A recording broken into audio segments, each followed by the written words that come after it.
Okay, so you go through this, you set it up, and then it instantly does it. Alright.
welcome to today's class. Thank you so much for being here. Just so you know, we are going to be recording this for our friends who are online and live stream the class, but we won't be recording you. However, I do want to make it interactive, so if you feel free to shout out any answers. If you have any questions, I just won't be identifying you. Unless you want to be identified, that's fine. But we were just waiting on a couple of people because we have a new space here. And so I think it was getting a little bit confusing for people to find out where our class was. But now this is where it will be. So I just encourage you to go upstairs for next month or the other classes that we have coming up. There's a schedule. We have these every month in different caregiving topics. So feel free to RSVP, give us a call, and then just kind of go upstairs. And once everybody's there, we will bring you here to our training room. Okay? So today's topic is making the most of your doctor's visits. And this is a topic that has been very requested recently. It seems that my colleagues and I have been doing this talk for a lot recently in different locations. And I think because maybe it's time for a lot of us to pay visits to the doctor, but not only for us, but for the people that we're caring for. So today's class, we're going to talk about how to help you as the caregiver, but also how to help the person that you are caring for. So this will kind of be a dual purpose. All right? So, is this working? No. Okay, I'll use my hand. Okay, so this is what we're going to cover today. So we're going to prepare how to prepare for the visit, how to maximize our time with the physician, and how to communicate with the doctor once we're there. So let me ask you, how much time do we usually have with the doctor? Like an hour and a half? How much time? 15 minutes. 15 minutes? 15 minutes for Medicare. Okay, 15 minutes? How much can you talk to your doctor in 15 minutes when you haven't seen him or her for like 6 months? Right? Or if things have come up since. So obviously we need to learn how to maximize the time that we are spending with the doctor, but also how to get some strategies to communicate with that physician since we only have 15 minutes. So this is what I suggest. And this is based on really experience, talking to other caregivers, talking to service providers. We used to partner with a physician who used to tell us, the more prepared you are when you come to my office, the better it is for me. Because I often have very short amount of time to review your chart and then deduce what was happening from the information that is there. So if you come prepared with, okay, this is what happened last month, or maybe you track certain behaviors or certain reactions to medications, and then it makes it easier. But in preparing for the appointment, making a list of your concerns. You know yourself best, and you know the person that you're caring for best. So if something is off and it's not normal for you or that person, then make a list, jot it down, and share it. All updates. And that also includes perhaps you recently had some life-altering experience, Maybe there was a death in the family, or maybe there was a movement, you moved from another state. Those can be very impactful for people. So make sure you share that with your doctor. When you are preparing, taking all the necessary documents is important, but you mentioned Medi-Cal. Taking all of the insurance cards, right? Any forms that you have to maybe complete prior to the appointment, as well as your glasses, if you wear them, so you can see what the doctor gives you. A notepad, I would suggest, and maybe a pen so you can jot notes down when you're talking to the physician. Okay? And here I talk about any life changes. Any questions on this? And then, of course, your situation is unique, so there might be other things that are happening, right? Maybe now you start noticing some memory loss, or maybe you start noticing the person's behavior being a little different. So you can add that to your list. Okay. So when talking to your doctor, be very specific of what those concerns are, okay? So going to the doctor and saying, okay, I haven't been feeling well, is too general. I haven't been feeling well when I wake up in the mornings or after I take certain medications or towards the end of the day, whatever it is, okay? Are those symptoms constant? Have they been going on for a while? You know, how many times do we say, okay, I've had this like pain in my shoulder for a while, but we just don't do anything about it. And then when it gets worse, okay, I think it's been 2 months, right? Does anything make the symptoms worse or better? Going to sleep makes it better, right? Ignoring it makes it better, or does it? Do the symptoms affect daily activities? I'm no longer able to walk because of this pain. Okay, well then obviously we need to share that with the doctor. And remember, it's not just you, but it could also be the person that you're caring for. And if you're a caregiver, it's almost like you have to play detective, right? Because the person might not be wanting to complain, might not be constantly telling you, oh, okay, well this hurts, and this hurts. But maybe you notice that the person has difficulty walking or listening or eating. So really make sure you jot down any of those.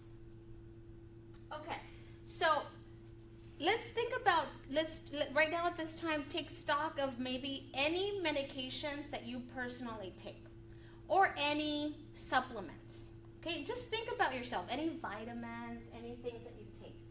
And as you start making a mental note, include over-the-counter medication. Include any eye drops, right? We put those in our body, we forget about those. They might have an effect. Laxatives.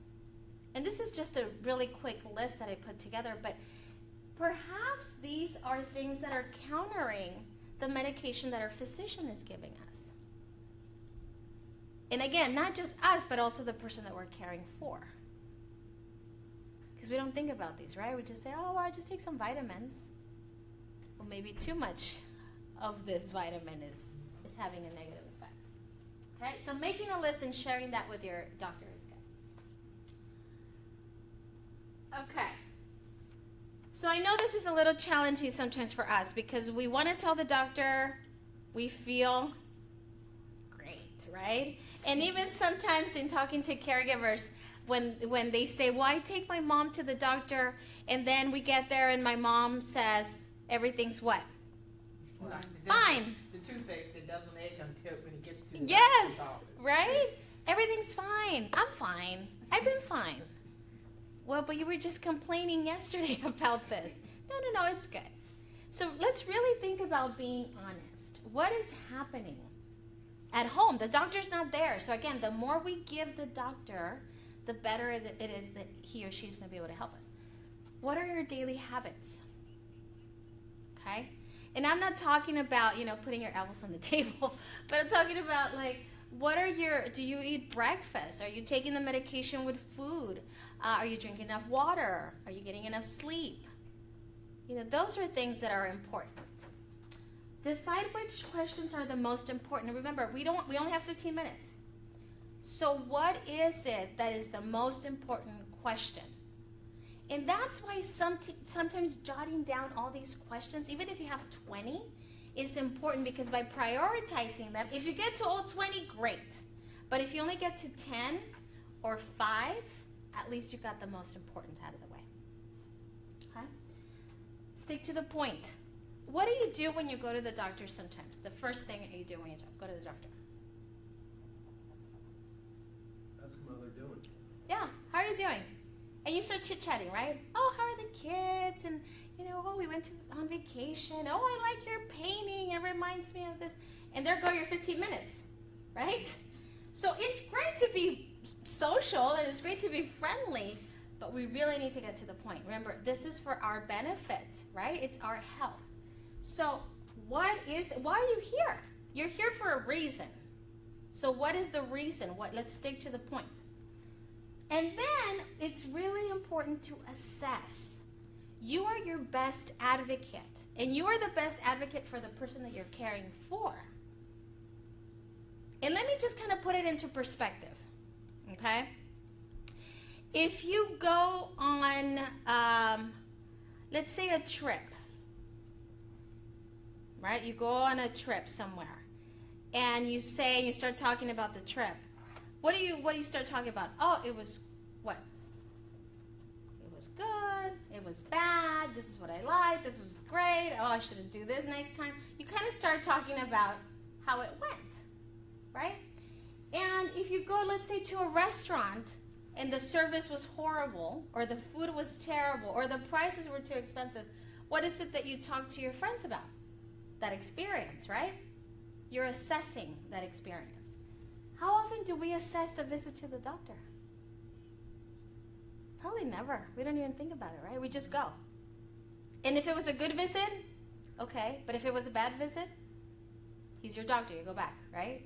But it's important to assess the visit. This is for your health. So, if you have any questions, but your time is up, what now? Do we just leave it like that and wait for 6 months until we see the doctor again? Yes? I would say, again, you're the best advocate. Probably not. So what I would suggest is jot down with those, if it wasn't a good visit, why wasn't it a good visit? Okay? Then we'll get back to that idea a little later. So information from the doctor. So now you've spoken to the doctor says, okay, we have this situation, or this, I'm concerned about this. It is okay for you to ask the doctor, hey, let me find out more about those tests. What is the procedure? What does that process look like? What are the expectations? Is it going to be better? Is it going to be worse? How am I going to be impacted? How's my family going to be impacted? Insurance. How much does it cost? Right? Are there any new medications? Right? Medicine is changing constantly. So maybe you've heard of a new medication out there, and you want to say, well, doctor, what about this one? I saw a commercial on this. Could that be a possibility? Right? And then important to understand abbreviations. I know in your handout, I give you, it's two-sided, but there's a little section here that talks about understanding abbreviations. Because how is the prescription when you get it from the doctor, how legible is it? Chicken scratch. Chicken scratch. That was my word. Yes, chicken scratch, right? You can't even understand it. Secretary can comprehend. Right? So they're like, I don't know. So here's just a little kind of cheat sheet for you to look at on some abbreviations that you can use.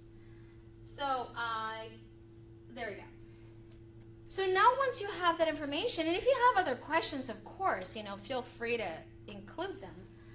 But it's important that you're going to be making decisions with that doctor, right? If you need to get referred to a specialist, then you have even more questions, right? What else do you need to know about this situation and information from the doctor? So, for example, are there different treatment options? I know you're suggesting this course of action. Is there something else I can do? Or is there a different process? Why are you recommending that one and not this one? Can it be prevented?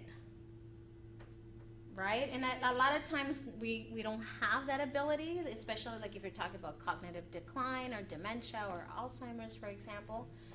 But maybe there are things that you can do to keep you from getting maybe your immune system compromised, and you can be a little bit stronger if the treatment's going to be a little bit more adverse. What about the next steps?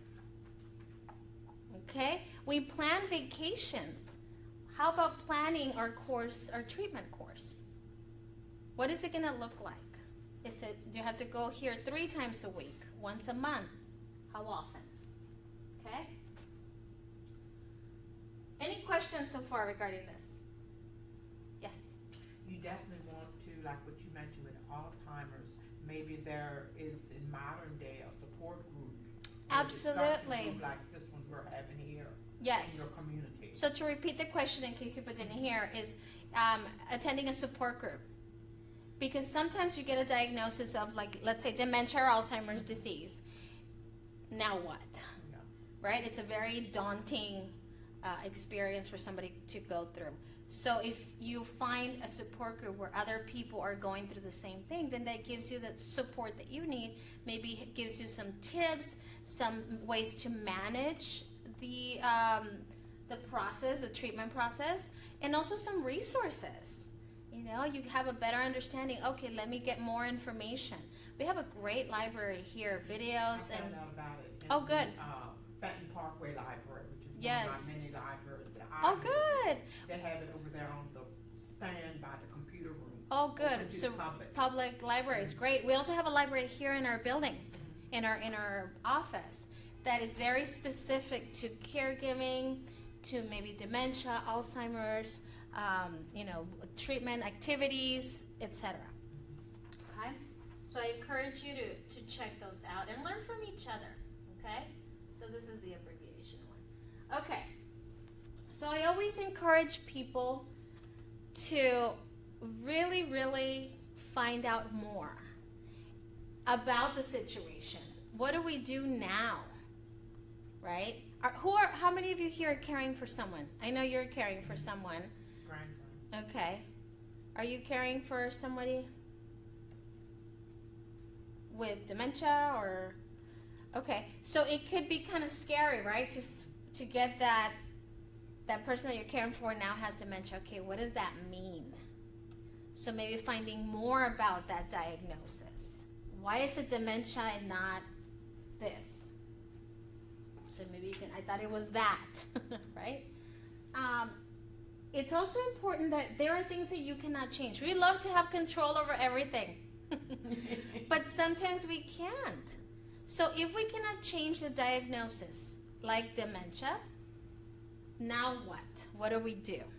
How do we manage it? Who do we go to for assistance, for help, for resources? Okay, what neurologists are out there? You know, what physicians can deal with this? Caregiver resources. You mentioned support groups, right? It's important to ask for help and accept help. Every talk that we have on caregiving, we always want to incorporate self-help. You don't have to do it alone. Okay, we're here to help you, and we have great partnerships in the community with other organizations that can also supplement the work that we're doing here and offering you this help. Professional support. You know, maybe you want to have the family attend some counseling sessions because they're having a hard time dealing with that diagnosis. Or maybe the care receiver is having a difficult time accepting the diagnosis. It's not easy, right? It's difficult. And then plan ahead, because now that you know about the situation and now that you know what it's going to look like 5, 10, 15 years down the road, how do we plan? You know, where are we going to live during that time? And then once we need additional resources, are we going to talk about placement options? Are we going to get somebody to come and help us at home? Are we going to move from a cold state to a warmer state? What is the plan? Okay. It is important to take time for yourself. And now, I know you are caregivers. Taking time for yourself, is that something that you factor in? No? It's hard, right? Because you're giving all of the attention and all of yourself to that person. And that's very noble and that's very admirable. I think all of us who have been caregivers want to do that. But what happens if you get sick? What happens if your health starts declining?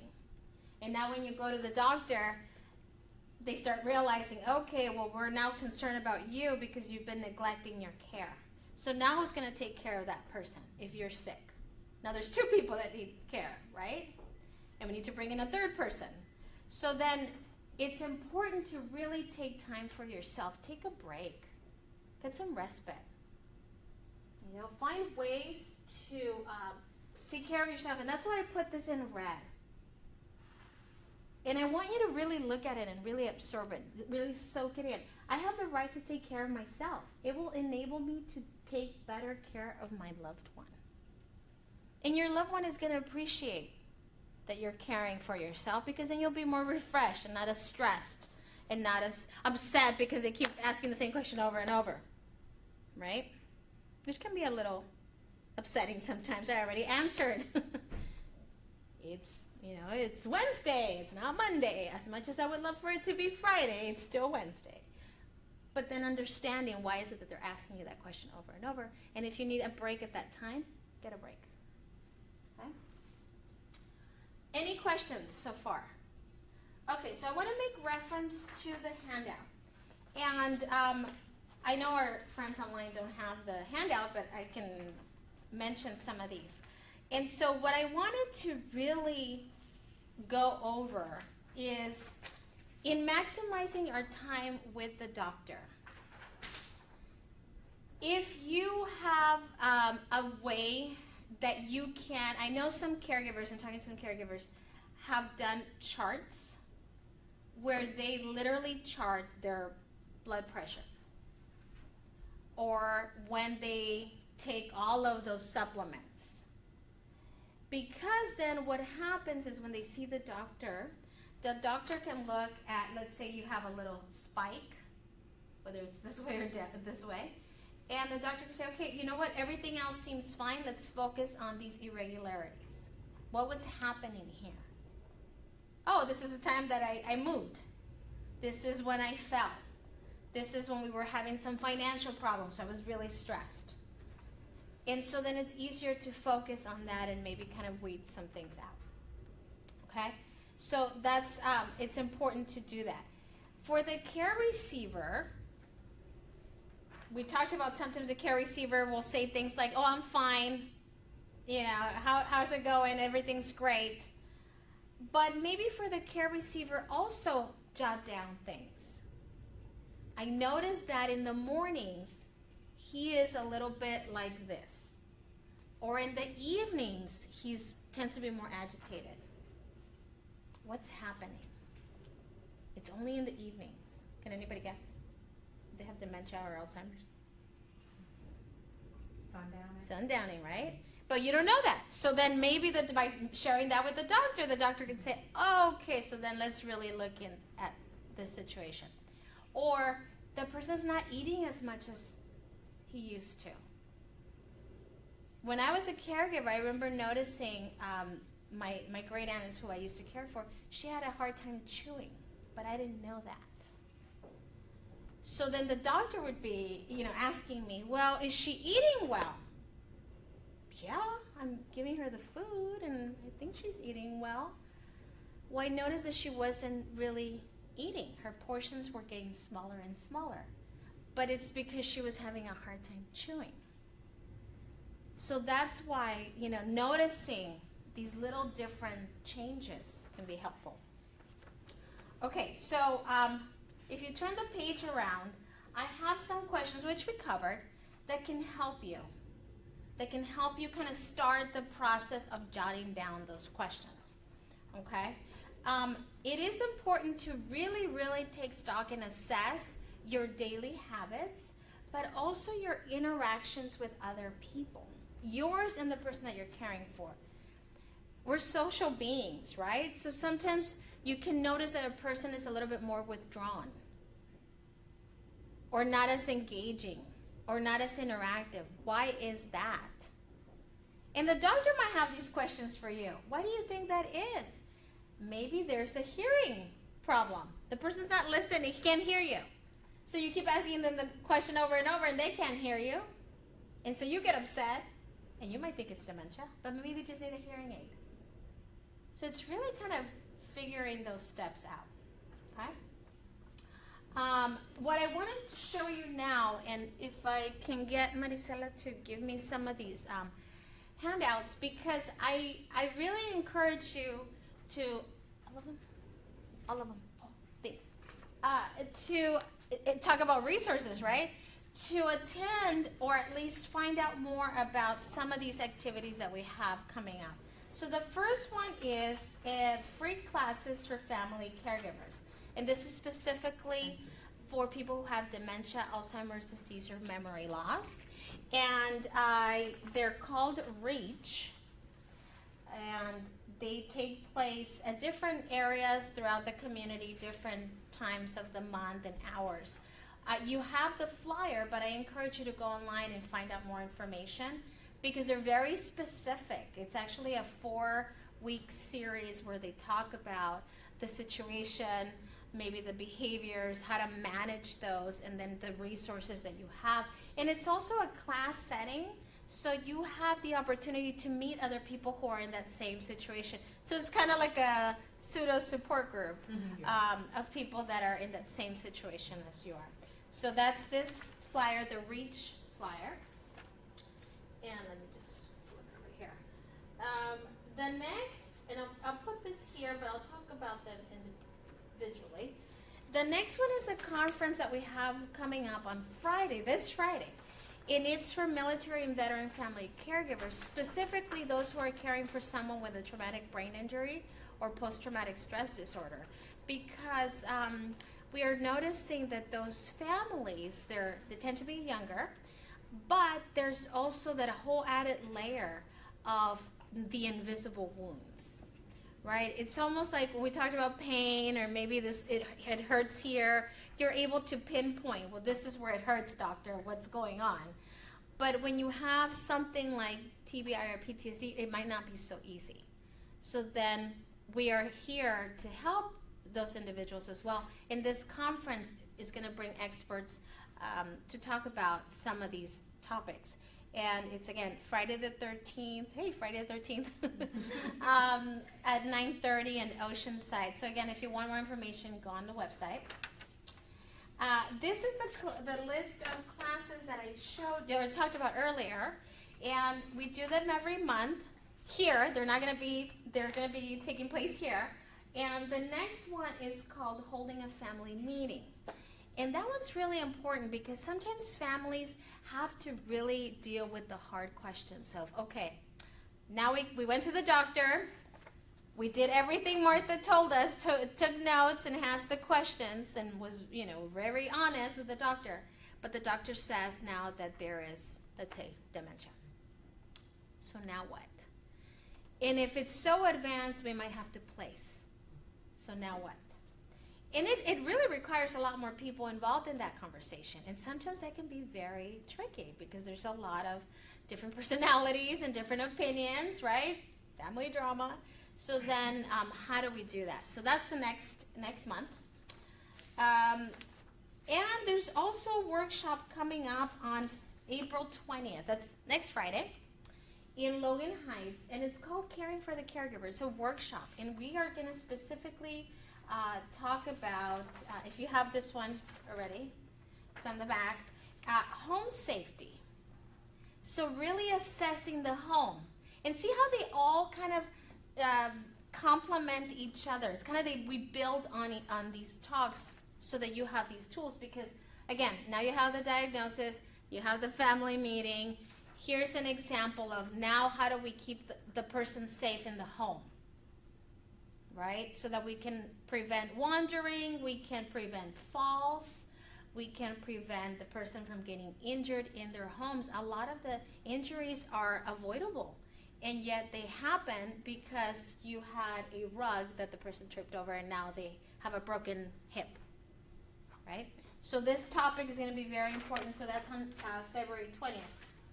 And I wanted to share here a list of all of the resources. If you're not familiar with Southern Caregiver Resource Center and you know someone who can benefit from these services or if you yourself can benefit from these services, please know that we have been around for 30 years and we're here to help those who care for others. So we're here to help you. The services that we offer are free, first and foremost, all throughout San Diego County. And if you call us and you say, you know what, I'm caring for my husband, is it mom, dad? Sister. I don't know what to do. You don't need to have a formal diagnosis. You can just say, you know, I find myself having to care for her and it's really difficult. That's enough for us to assess your situation, figure out what it is that you need. And this is what's unique about us. There are a lot of organizations that focus on the person with the disease, but we're the only ones that focus on the caregiver. So by focusing on you, you're able to help the person with the disease because it's a pair, right? Come in pairs, at least. So then we'll put you in contact with a care manager. So they're licensed clinical social workers, master's level clinicians that will work with you one-on-one. What is it that you need? Because what your situation is different than yours and yours and yours than mine, everybody's. So what is it that you need? If you want more information that's specific, and we threw out, you know, just to kind of keep it in the same vein, dementia. What is it? What does it look like? How would I know? You can get more specialized information. We have short-term counseling that's free with licensed clinical social workers that can talk about these difficult questions and what you're feeling and what you're going through because we understand and we don't want you to feel alone. Sometimes caregivers have questions of how do I deal with my mom's assets? I think I have to place her. Do I have to sell everything? We're not lawyers, but we do partner with law attorneys that, or attorneys that focus on elder law. And so they might be able to answer your questions. And we pay for the consultation so that you don't have to, the initial one. We have respite care for our clients. So if you want a break, we talked about a break, right? If you want a break, then you can get that break because we understand you need it. We want you to take care of yourself. Maybe you just want to kind of, I don't know, go to the movies. It's been maybe ages since you've gone to the movies. We can arrange that as long as that you're, you know, we're working with you. Support groups we talked about, and they're all over the county. We have them in English and in Spanish. Education and training is what we do, so we have classes throughout the county. I shared some of them that are coming up, but check our website because we always have new ones on the calendar. Employer resources, we understand that a lot of the caregivers are in that sandwich generation. So they're caring for an elderly person. They have their own kids that they're caring for, and they're working full-time. That's a lot of stress. That's like having 3 full-time jobs and you're getting paid for 1. Who can do that? So then it's great if we can come to the employer and say, you know what, we'll do a lunch and learn. During the lunch break, you bring your lunch. We have a quick topic because, you know, we don't want to take all of your lunch, but at least during that time frame, and you don't have to go anywhere. We come to you. So if you know of any opportunities, let us know. Reach to Caregivers is the class that I was talking to you about, and that's the REACH class. That's specifically for people who are caring for someone with dementia, Alzheimer's disease, or memory loss. And then Operation Family Caregiver, I briefly mentioned, is the caring for someone who has TBI, PTSD, coming from conflicts, and very specific to the military and veteran family caregiver. So that's what I have for you today. Here's the way you can contact us. I know you're here today, so you already know how to get connected, but are there any questions? Any additional information that you like? I can stay here afterwards and we can talk about, you know, all of additional resources, but I hope that this was helpful, and I hope this got you thinking about how to prepare for the next doctor's visit, but also in everything that you do as caregivers, and also the professional caregiver. Because I know sometimes people say, well, you know, and this has happened a lot, I am a nurse by trade, but I'm also a caregiver at home. And even that situation can be very different. Because even if you're a professional caregiver, being a family caregiver has a lot of different challenges. You're invested in that person. They're your mom or your family member. So how do I deal with those emotions? So give us a call. We're here to help you. Everything we do is free. So I hope this was helpful. Thank you. Thank you. Thank you. Thanks.